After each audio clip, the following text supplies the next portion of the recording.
한 200만 원 정도 벌고 싶다. 1억 네. 가지고 배당주로 200을 만들고 싶다. 당장 1년 안에 이걸 딱 만든다, 세팅한다는 힘들겠지만 네. 어떤 절차, 방법론적으로 뭐부터 이렇게 밟아나가면 좋을까요? 이제 물론 본인의 자금에 따라서 누군가는 당장의 현금 흐름이 급하신 분들은 고배당 상품들에 좀 비중을 높여서 다달이 나오는 돈을 좀 늘려셔야 될 거고, 근데 지금 당장에 내가 200만 원 나오면 좋겠지만 지금 당장은 내가 이것저것 뭐 해놓은 게 있어서 좀 나으니까 조금 뒤에 내가 정말 아파서 간병인을 써야 되고 뭐 이럴 때 나는 200만 원 좀 나왔으면 좋겠다라고 하면 배당 성장하는 주식들이 있거든요. 배당금을 그래도 어느 정도 생활비 정도로 받으려면 네. 뭐 자산이 뭐 5억 이상, 뭐 10억 이상 네. 있어야 된다. 그래야 파이어족 된다. 네. 뭐 이렇게 생각하시는 분들이 있는데 네. 그거에 대해서는 좀 어떻게 생각하세요? 그러니까 제가 며칠 전에도 그런 영상을 하나 찍었는데 이제 사람들이 특히나 이제 지금 이 채널은 퇴직을 앞둔 분들이나 퇴직을 하신 분들이 많이 보시니까 네네. 분명히 본인들이 갖고 있는 게 있으세요. 그걸 잘만 구조화를 시키면 그런 구조를 만들 수 있는 경우들이 많거든요. 예를 들어서 내가 물론 10억이 있으면 조금 더 여유가 있겠죠. 근데 10억이 있으면 뭐 가구 소득으로 따졌을 때 전체의 10% 안에 들더라고요. 그래요? 네네네. 그리고 1% 안에 들려면은 30억 이상이 있어야 되고, 그 표가 있어요. 네네. 통계청에서. 물론 이게 표본조사로 해서 뽑아낸 거라서 좀 틀릴 수는 있으나, 순자산으로 10억이 넘으면은 전 국민 가구의 평균 10% 안에 들어가는. 요새 30%. 네. 1인 가구가 많아서 그럴 수도 있어요. 하여튼, 네. 뭐 그렇긴 한데, 근데 10억이 있어야만 뭐 배당주를 갖고 살 수 있다? 이거는 아닌 것 같고. 왜냐면, 예를 들어서 내가 순자산이 5억이라고 해도 여기서 우리나라 사람들은 그러니까 부동산의 비율이 거의 90%거든요. 내가 순자산이 5억이다 그래도 그렇잖아요. 퇴직하시는 분들 이게 저 요즘 최근에 많이 만나서 물어보면 나 어떡하지? 퇴직은 해야 되는데 갖고 있는 거라고는 집 한 채랑 퇴직금밖에 없어가 대부분이세요. 그렇죠. 대부분이 네, 그렇죠. 대부분이 그래요. 그분들이 열심히 안 사신 게 아니고 열심히 뭐 월급 받은 거 애들 학원 보내고 뭐 하고 살다 보면은 남은 게 그것밖에 없는 경우들이 되게 많거든요. 맞아요. 네. 네. 현실이 그렇습니다. 네, 현실이 그렇습니다. 네. 뭐 정말 나름 이름 되면 알만한 회사의 대표님도 나 남은 게 이거밖에 없어 뭐 이런 얘기 하시고 정말 대기업 다니시다가 그만두신 분도 나 남은 거 집 한 채밖에 없는데 이런 분들 되게 많아요. 근데 그 집 한 채를 예를 들어서 조금 슬림화할 수 있거든요. 집을? 네. 네네네. 근데 사람들은 집을 잘 안 옮기고 싶어요. 내가 사는 동네 잘 안 옮기고 싶어요. 근데 예를 들어서 내가 지금 뭐 34평짜리 집을 살고 있다. 그러면 이거를 이제 뭐 자녀들 분가시키고 나면 뭐 20평대 아파트로 두 분이 사시는 데는 문제가 없잖아요. 그렇죠. 네. 그러면 34평짜리를 24평짜리로 하면은 뭐 이리저리 하면은 한 2, 3억? 뭔가 동네에 따라서 다르겠지만 어딘가는 10억이 남는 동네도 있을 거고. 그 차액으로? 네. 원금을... 그거를 이제 이 원금을 갖고 예를 들면 아까 제가 7에서 10% 배당 수익률, 배당과 주식 투자의 수익률을 목표로 한다 그랬는데 예를 들어서 한 3억 정도만 있어도 7% 하면은 연에 2천만 원은 나오거든요. 그렇죠. 네. 그러면 2천만 원을 일단 깔고 가니까. 그렇죠. 거의 뭐 한 200만 원 조금 안 되게. 네네. 월 그렇게 받는 나오니까. 거죠. 조금 본인의 집이나 이런 게 좀 여유가 있다 그러면 한 5억까지 만약에 늘린다고 하면은 5억에 7%하면 3,500만 원이거든요. 300만 원씩 나오는 거예요. 근데 2인 가구, 은퇴하는 2인 가구의 평균 생활비가 뭐 270만 원에서 300만 원 정도 든다는 뭐 그런 리포트들이 있더라고요. 뭐 사람마다 네, 좀 많이 맞아요. 다르겠지만. 네, 맞아요. 그러니까 거의 그냥 최소의 하나의 생활이긴 하겠지만. 그럼 300만 원 그냥 배당 수입으로 해결할 수 있거든요. 거기에 나중에 이제 국민연금 붙고 뭐 개인연금 붙고 하면은 조금 더 여유가 생기겠죠. 네. 그런 구조를 충분히 만들 수 있는데 안 하세요, 잘. 나는 집 뭐 이사 가는 거 싫고 난 이 동네가 좋고. 이 동네가 좋으면 방법을 바꿀 수 있죠.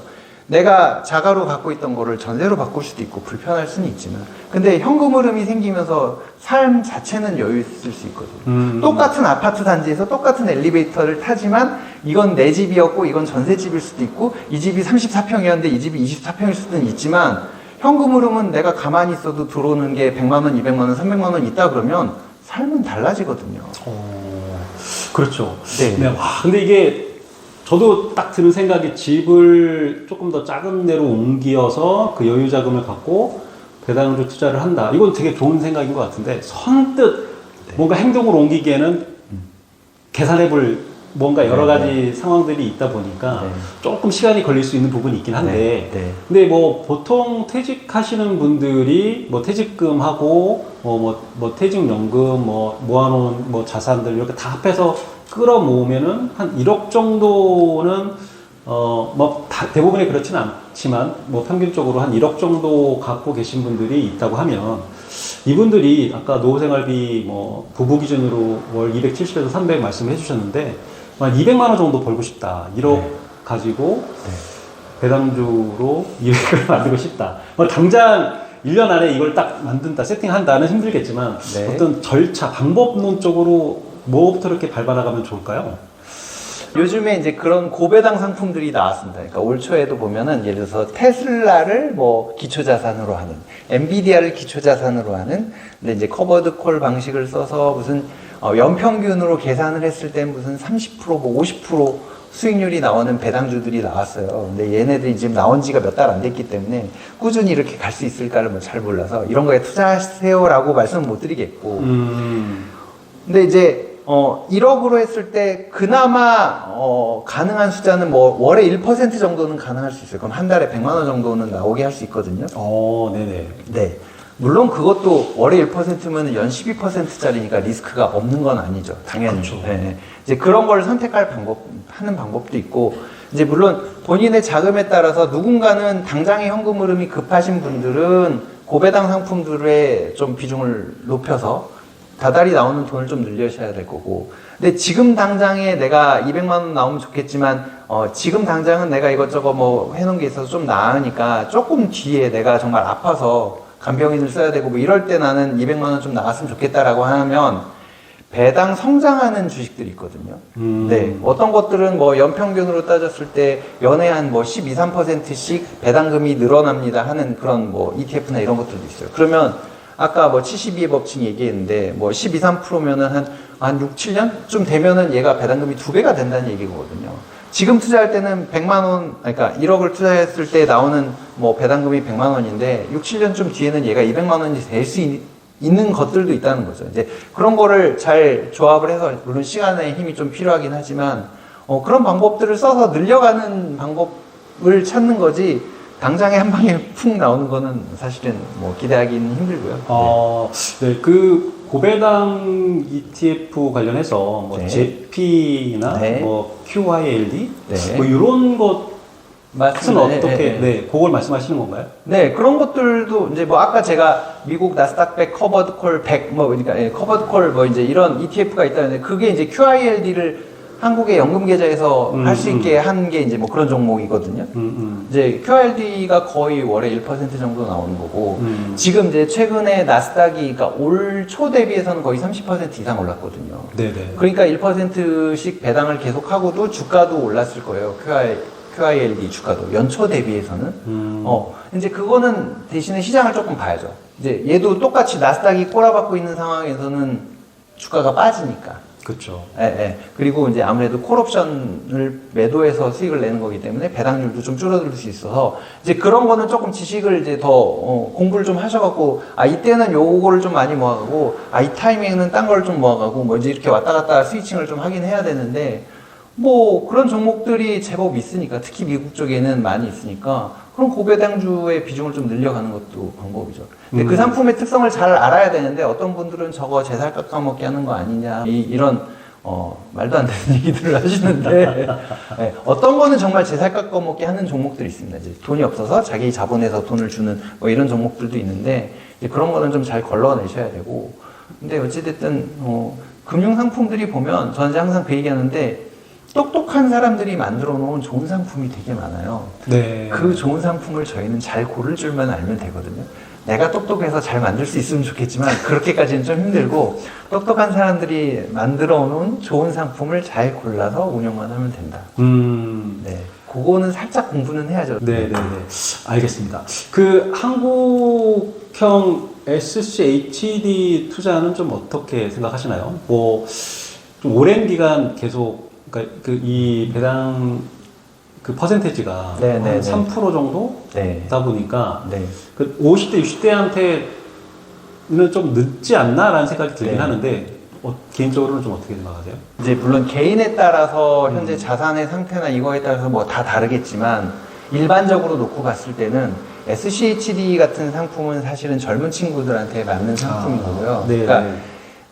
이거는 정말 시간에 투자하는 상품이거든요. 시간과 복리의 힘을 가지고 자산을 키우는 상품인 거고, 현재 지금 배당률이 3.5%뭐 그 수준 나올 거예요. 그거 갖고 은퇴생활자분들은 살 수가 없잖아요. 그렇죠. 예, 은행이자 요즘 뭐 4% 5%짜리도 분명히 또 잘 찾아보면 어디 있을 텐데 저축은행에 그거 보고서는 사실은 좀 힘든데 그래도 시간이 지나면 얘는 아까 얘기했던 대로 이렇게 배당 성장률이 뭐 12% 13% 이렇게 되니까 나중에는 배당금이 커지거든요.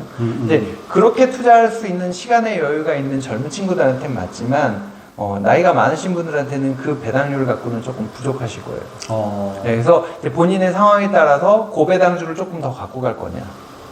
아니면은 나는 지금은 당장은 여유가 좀 있어. 그러니, 근데 내가 정말 늙어서 병원비가 많이 들어가고 간병비를 써야 되고, 이런 시점에 나는 좀 자산이 쌓였으면 좋겠다라고 하시는 분들은 이제 이 비중을 조금 더 늘려가시면 되는 거고, 그걸 이제 상황에 따라서 갖고 가시면 되는 거죠. 아, 네네.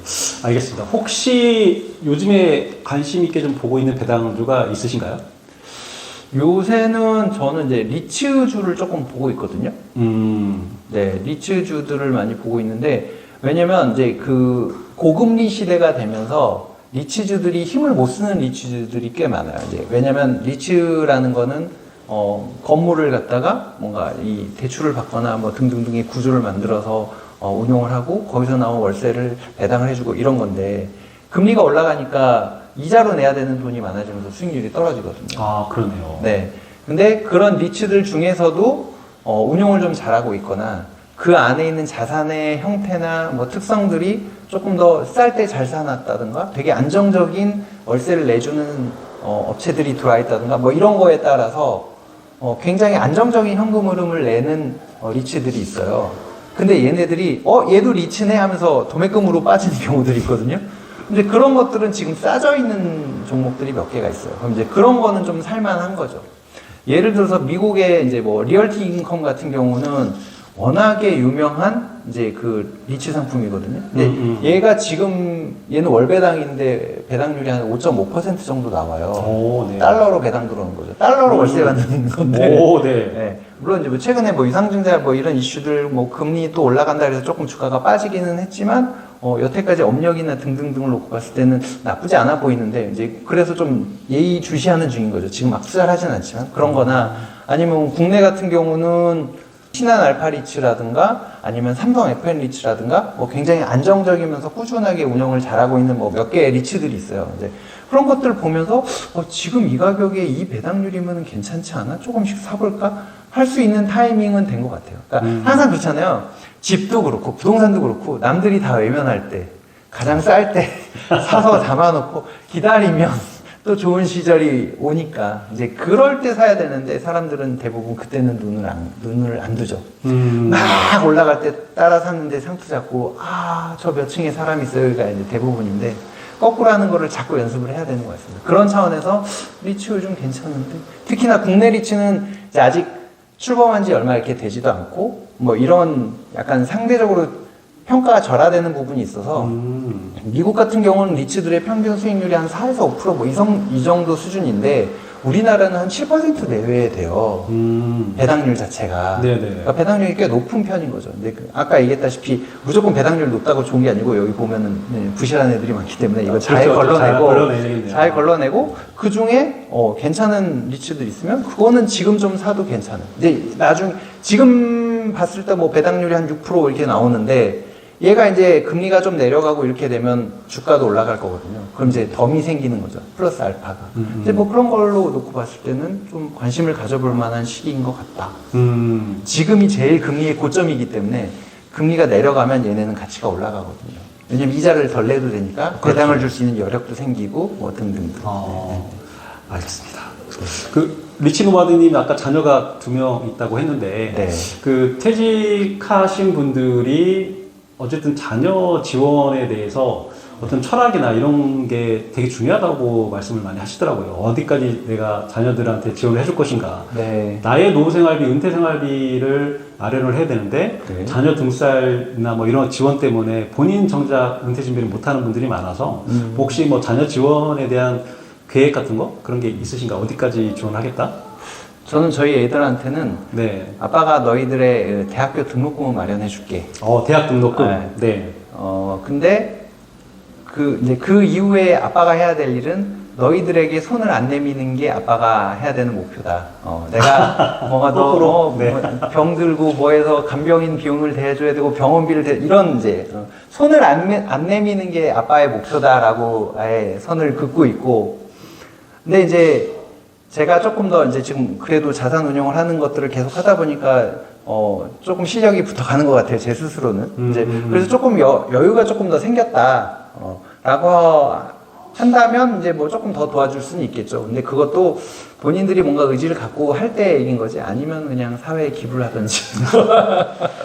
네, 그런 생각을 하고 있습니다. 네네. 알겠습니다. 혹시 뭐 앞으로의 계획이 있으신가요?